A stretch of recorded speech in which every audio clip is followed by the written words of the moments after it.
In the first Trimester Labs lesson, we learned your job was to screen broadly. As the third trimester comes to a close, and it's not exactly the third trimester, but it is now recommended between ages of 20 to 28 weeks that you investigate for 3 major diseases. As you round out the second semester and the third trimester begins, what you should be looking for are 3 diseases: gestational diabetes,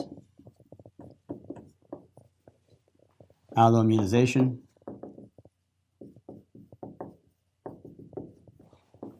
and maternal anemia.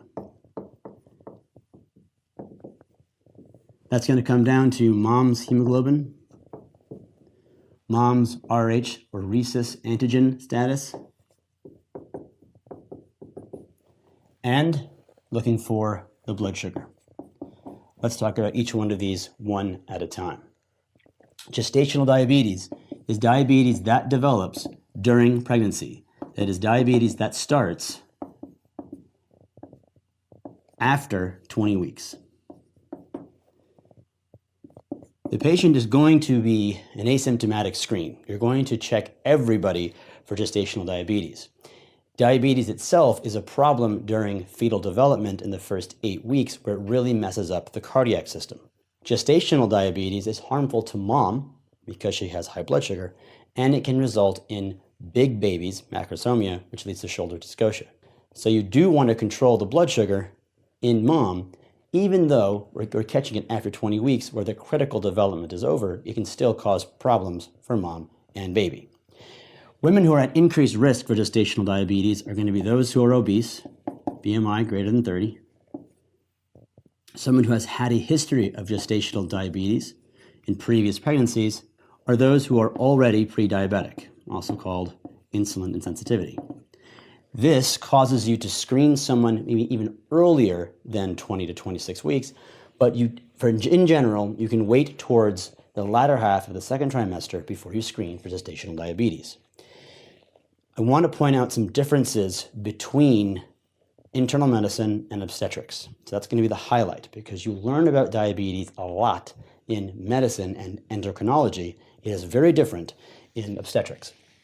First, to diagnose gestational diabetes, you know the A1C is the best test. Absolutely wrong. The A1C measures the past 90 days, an average. It's useful when you're screening an older person for diabetes because presumably they had high sugar all along. If mom develops diabetes after 20 weeks, the A1C is going to show you what happened during the first trimester where she didn't have diabetes. You'll also hear the 2-hour glucose tolerance test. This is actually gaining favor at some obstetric centers. It is the old test before the A1C that we use to screen patients for diabetes. I bring these up because the A1C is going to be sitting there. It's always the wrong answer for gestational diabetes, and the 2-hour glucose tolerance test sounds right because in obstetrics you do a 1-hour glucose tolerance test and a 3-hour glucose tolerance test. The 1-hour glucose tolerance test is the asymptomatic screen around 20 weeks, where you give a 50-gram glucose load. It tests positive. She screens in if she's greater or equal to 140 milligrams per deciliter 1 hour after that glucose load. If she's below that, she's done. Don't need to think about it again. If she's greater than 140, you go on to the 3-hour glucose tolerance test, where you give 100 grams glucose load and then measure 4 different values: fasting, 1 hour, 2 hour, and 3-hour levels. The number cutoff that you use for internal medicine is 120. 120, 125, greater than that, you've got diabetes on the fasting sugar. For women who are pregnant, you want to screen them positive sooner than that, and you want to have tighter glucose control during pregnancy.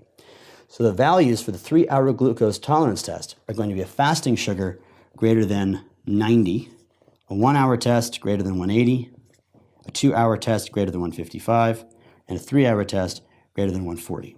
You need any 2 to be positive. If she has gestational diabetes, The treatment is going to be, on your exam, insulin. Insulin is the only right answer, and you generally target postprandial sugars. And your goal is to get them below 180. In internal medicine, we usually use before meals or preprandial sugars, trying to target a value less than 120. In pregnant women, you should use insulin and target postprandial sugars to try to get them less than 180 to see if you're doing the right thing. Yes, orals have started to be used in pregnancy, but the right answer that we know is super safe is to use insulin. This is the one that required the most conversation because it's the only time we'll encounter this. And so I wanted to go over it in detail, learning that you're going to screen somebody around 20 weeks who didn't have diabetes, who now does, not to use the A1C or the glucose tolerance test, but instead to use the 1 hour and the 3 hour test. You need any 2 on the 3 hour to be positive, and you'll treat with insulin, targeting the postprandials most of the time. Alloimmunization has its own lesson, so I'm going to go through this in brief.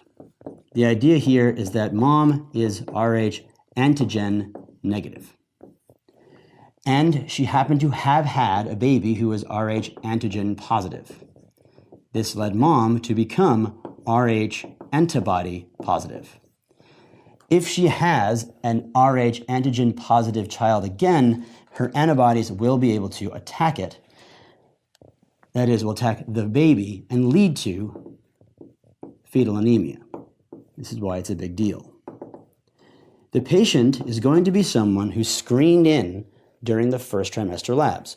So you're only going to take an Rh antigen negative mom during the first trimester labs and consider talking about alloimmunization at this point. You're going to do a screen.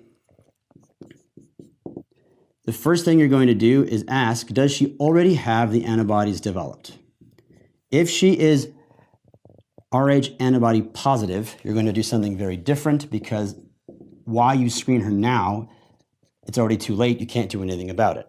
See what that means in a minute. If she is instead Rh antibody negative, then you can protect her immune system from ever developing antibodies so she won't attack a future child. If she is Rh antibody negative and baby could be Rh antigen positive, that is, dad is antigen positive or the status is unknown, you're going to give RHD immune globulin, ROGAM. This is antibody against the antigen. It hides the antigen from mom's immune system. You'll give this at 28 weeks and within 72 hours of delivery. And delivery here doesn't mean vaginal or cesarean. It does, that includes that. But anytime there might be fetal maternal blood mixing, that is a chance for mom's immune system to see the Rh antigen positive baby's blood. So you want to give Rh immune globulin at 28 weeks and within 72 hours of delivery. We talk a lot more about this during the alloimmunization lesson.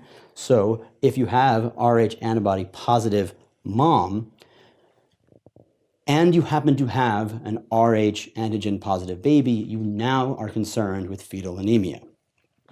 But you must have a mom who started off rhesus antigen negative and who got paired up with a father who is rhesus antigen positive. And during this pregnancy, mom had Rh antibody positive, and they were in the sufficient titers to cause a problem, and they're in the right type to cause a problem. See more on that on the alloimmunization lecture. If then you have this complete setup, where baby could be antigen positive, and she has antibodies, and she's got titers, and they're the right type, then what you do is a transcranial Doppler to assess for fetal anemia. And ultimately, what you could do is a PUBS, but chances are the PUBS is going to be incorrect because most of the time you just deliver. PUBS is the only way to transfuse baby. That's generally not done. And lastly, maternal anemia. We talked about this during the first trimester labs. Remember that hemoglobin is a concentration. It is a concentration of the red blood cell mass inside some water called plasma. Now we know the red blood cell mass goes up, but the plasma volume, the circulating volume, goes up more to reduce the viscosity of the blood in order to deliver blood to the baby. She has more red blood cells than she did when she started, but because it's a concentration, the hemoglobin is lower. A normal nadir, that is what you expect the drop in the blood counts to be, what you expect the lower limit of a normal hemoglobin at week 28 is 10.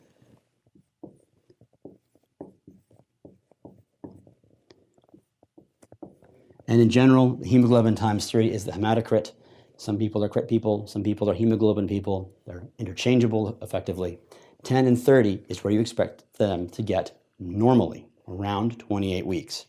If, however, they are getting lower than that, they may have an iron deficiency.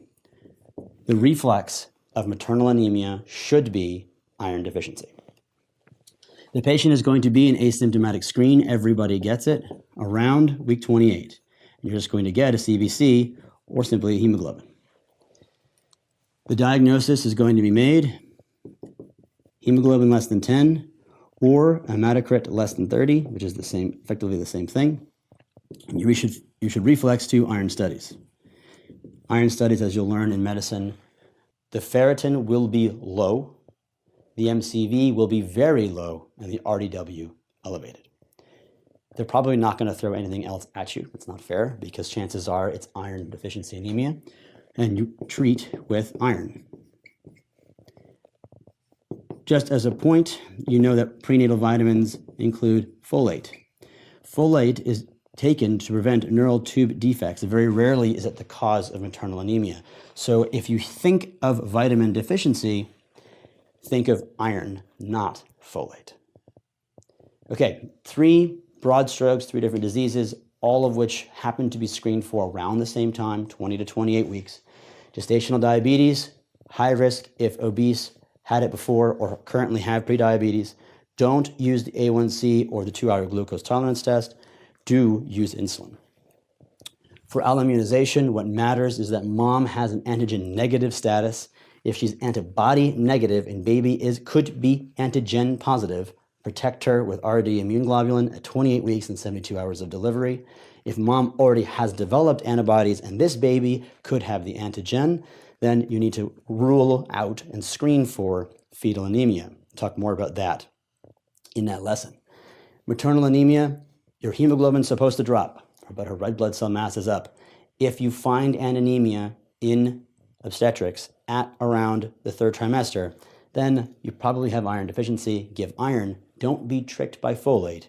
Folate is for neural tube defects, not maternal anemia. That is 3rd Trimester Labs.